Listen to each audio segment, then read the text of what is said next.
rekam baik-baik ini, catat baik-baik, rekam ini. Ya, nggak ada di sejarah. Setelah keluar dari Sukamiskin, Bung Karno itu tidak diizinkan kemana-mana oleh Belanda. Ke Surabaya nggak boleh, ke Kediri nggak boleh, Jawa Timur nggak boleh, Madura nggak boleh, Jawa Tengah nggak boleh. Tahu siapa yang selamatkan Bung Karno pada waktu itu? Yang selamatkan Bung Karno pada waktu itu adalah, dan berhasil nego sama Belanda itu adalah Muhammad Husni Tamrin, anak Betawi, ya, keturunan Habaib. Habib itu, ya, Habaib, cuman dia menyembunyikannya gitu ya, agar dulu kan ada situasi lah yang kurang menyenangkan ya, dianggap pro sana pro sini gitu ya. Saudara sekalian yang dimuliakan Allah, tahu nggak kita pada waktu itu Muhammad Husni Tamrin jabatannya Volkstraat. Volkstraat itu ketua MPR DPR zaman Belanda dulu. Nah, Haji Muhammad Husni Tamrin inilah yang kemudian menyelamatkan Bung Karno. Dan tahu nggak di mana Bung Karno dititipkan? Bung Karno tidur di rumah Habib Ali bin Abdurrahman Al-Habsyi Kuitang. Beliau tinggal di sana selama 4 bulan. Ini sejarah mesti mencatat ini.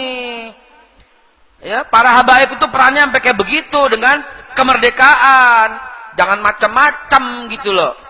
Jangan curiga lagi sama ulama. Jangan curiga lagi sama kiai sama habaib. Alhamdulillah, Pak Kapitra adalah pahlawan untuk urusan itu. Sedikit yang tahu bahwa beliau telah mengeluarkan lebih dari 30 orang yang seharusnya ditangkap dan dimasukkan ke dalam bui. Maaf Ji, Anda buka rahasia Ji.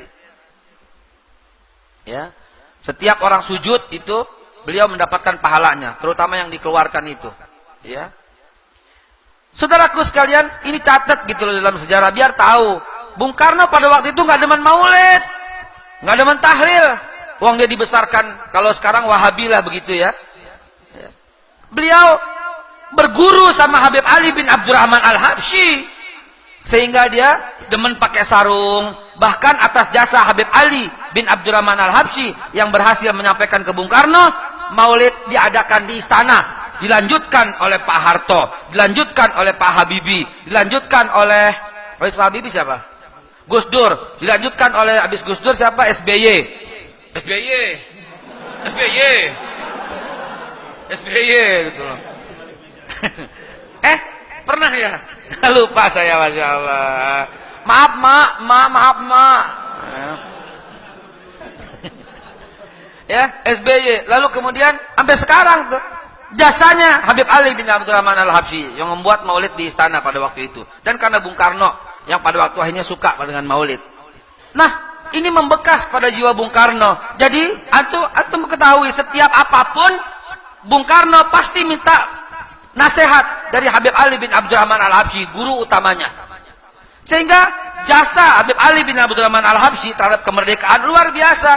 Bung Karno lagi gamang, merdeka jangan, Jepang menjanjikan, bahkan Jepang mendirikan Dokuritsu Jumbai Chusakai, ya, yaitu BPUPKI, Badan Persiapan Usaha Kemerdekaan Indonesia, yang akan merdeka tahun depan. Kalau nggak kita tahun 46 merdeka, karena Habib Ali bin Abdurrahman Al-Habsyi lah berkata pada Bung Karno, merdeka sekarang merdeka. Diamin, sekarang merdeka juga. Maka pemuda pun akhirnya terjadi kisruh, menculik Bung Karno ke Rengas Dengklok, dan tersusunlah teks proklamasi. Dewan Dakwah Islamiyah sekarang sedang menyusun sebuah sejarah baru yang harusnya dibacakan Bung Karno pada waktu itu bukan proklamasi kami bangsa Indonesia, bukan, lagi dibongkar sejarah. Harusnya Bung Karno mengucapkan teksnya itu bukan itu. Yang harusnya diucapkan adalah bahwa sesungguhnya kemerdekaan itu adalah hak segala bangsa. Oleh karena sebab itu penjajahan di atas dunia harus dihapuskan karena tidak sesuai dengan pri kemanusiaan dan pri keadilan. Dan perjuangan rakyat Indonesia telah sampailah kepada saat yang berbahagia dengan selamat sentosa mengantarkan rakyat Indonesia ke depan pintu gerbang kemerdekaan Indonesia yang merdeka, bersatu, berdaulat, adil dan makmur. Atas berkat rahmat Allah yang Maha Kuasa dan didorongkan dengan keinginan yang luhur supaya berkehidupan kebangsaan yang bebas, maka dengan ini rakyat Indonesia menyatakan kemerdekaannya. Itu yang dibaca, saudara. Iya, dan itu disusun di rumah proklamasi. Rumah siapa itu? Rumah negara? Bukan. Rumah seorang warga Betawi keturunan Arab, namanya Pak Yusuf Martak. Hadir nggak orang di sini? Biasanya hadir. Tuh, rumah makan La Razeta tuh, itu punya keluarga beliau. Dia nggak pernah jual sampai sekarang. Ayahnya ya, itu nggak pernah jual, dihibahkan. Loh, banyak yang berjuang selain dua organisasi itu. Dan belum cukup sampai di sana ceritanya, saudara. Ketika Habib Ali bin Abdurrahman Al-Habsyi memaksa Bung Karno untuk merdeka sekarang, maka Bung Karno ini pagi-pagi naik sepeda ontel dari Jenderal Urip ke Kuitang. Untuk apa? Untuk membacakan teks itu loh. Pagi-pagi minta restu. Bener nggak nih? Bener. Kami doa dari sini. Solawat nggak berhenti. Solawat mengiringi. Kan Bung Karno terlambat. Dari jam 7.30 dibacain jam 10.30. Dia ke rumah gurunya dulu. Dia ke rumah Habib Ali bin Abdurrahman Al-Habsyi dulu untuk apa? Untuk konsultasi. Jadi merdeka tuh di tangannya beliau berdua gitu loh. Jarang ini sejarah. Tuh ada catatannya di Arsip Nasional juga ada. Tuh keluarganya masih ada sebagai saksi. Ibu Inggit itu nginep 4 bulan di rumahnya Habib Ali bin Abdurrahman Al-Habsyi. Dan Habib Ali mengutus utusannya ke proklamasi untuk lihat, untuk pengen tahu apa nih yang dibacain dan apa warna benderanya. Cuma satu yang ditanya. Begitu kembali utusannya, apa warna benderanya? Tahu nggak dijawab apa? Benderanya Habib warna merah sama putih. Langsung Habib Ali bin Abdurrahman Al-Habsyi naik lagi mimbar di Masjid Kuitang dan dikumpulkan semua masyarakat, karena pada hari itu persis hari Jumat tanggal 17 Agustus 1945. Apa isi khutbahnya? Hari ini Indonesia sudah merdeka. Kalau kalian sudah bangsa yang merdeka, maka kibarkan warna merah putih di mana saja Anda bisa. Habib Ali langsung cari warna kain merah warna putih, dikumandangkan di seluruh jalan Bunga, jalan Kuitang, jalan Tanda Tinggi, kalau sekarang jalan Senen, itu berkibar semua warna bendera merah putih. Dilihat sama Guru Mansur di Jembatan 5 dengar kabar, waduh udah merdeka, maka Guru Mansur cari warna bendera merah sama putih, kemudian diikat di masjidnya yang tinggi, warnanya bendera merah sama putih. Di Bidara Cina, Habib Salim bin Ahmad bin Jindan juga mengumpulkan semua orang, dikumpulkan sama Habib Ali bin Habib Ali bin Salim bin Jindan, dikumpulkan semua, kumpul. Sekarang kita udah merdeka, kita harus kibarkan warna bendera merah sama putih. Jadi warna bendera merah sama putih ada di dada para habaib, ada di dada para ulama, ada di dada para kiai. Jadi jangan curiga, kita cinta tanah air lebih cinta daripada orang-orang yang mengaku cinta Indonesia. Orang-orang yang mengaku cinta Indonesia, diam mulutnya 1000 bahasa. Ada orang Cina yang korupsi 35 triliun, tapi rajin nyinyir dengan cat Habib yang penuh fitnah. Tapi dengan mengumandangkan cinta Indonesia. Lo kalau cinta Indonesia, lo nyinyir dong. 35 triliun itu dibawa kabur. Sekarang DPO, itu yang mesti DPO. Habib dibikin DPO. Dicondet ada Habib Muhammad bin Ahmad Al-Haddad. Tempat kami belajar, tempat saya belajar alit bata sama beliau. Habib Muhammad bin Ahmad Al-Haddad kemudian tarik warna bendera merah putih, dikumpulkan semua masyarakat Condet dari mulai Kelurahan Cilitan sampai Balai Kambang, sampai Batu Ampar, sampai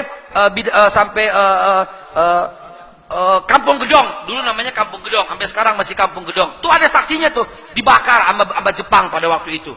Dikumpulkan semuanya. Habib Muhammad bin Ahmad Al-Haddad teriak, harus kibarkan warna bendera merah sama putih. Di Petojo ada Habib Ali bin Muhsin. Ini paling miskin, sangat miskin saudaraku.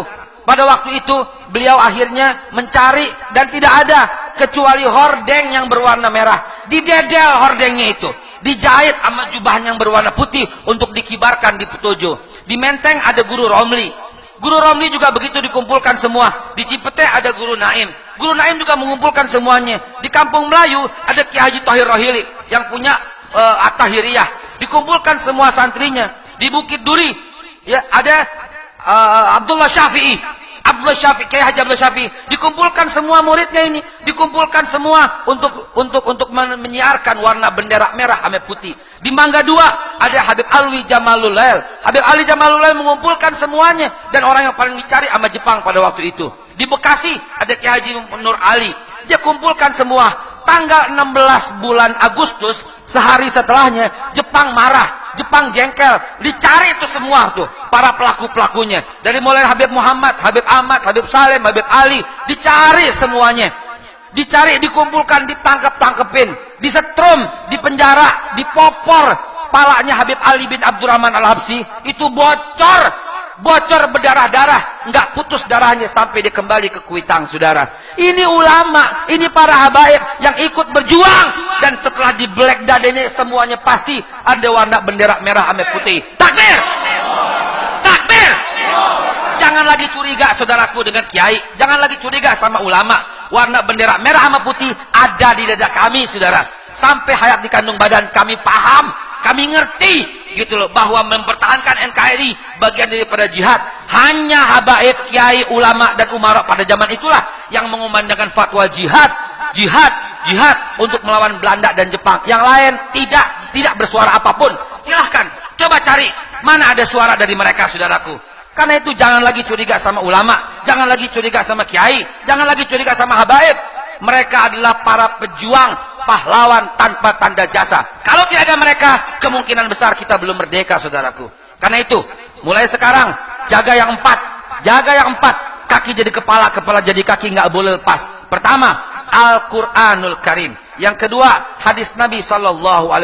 Yang ketiga, sunnah sahabat-sahabat. Yang keempat, ulama. Ini yang Nabi pesan. Taraktu fikum amrayni lan tadillu ma tamassaktum bihima, kitabullah wa sunnatan nabi wa alaikum bisunnati usnatun khalafar rasyidin wal ulama warasatul anbiya. Selamat di kandung badan, insya Allah. Sudah waktunya kita langsung qomat, kita sholat isya berjamaah. Hadanallahu wa iyyakum ajmain. Billahi taufiq wal hidayah walafu minkum. Wassalamualaikum warahmatullahi wabarakatuh.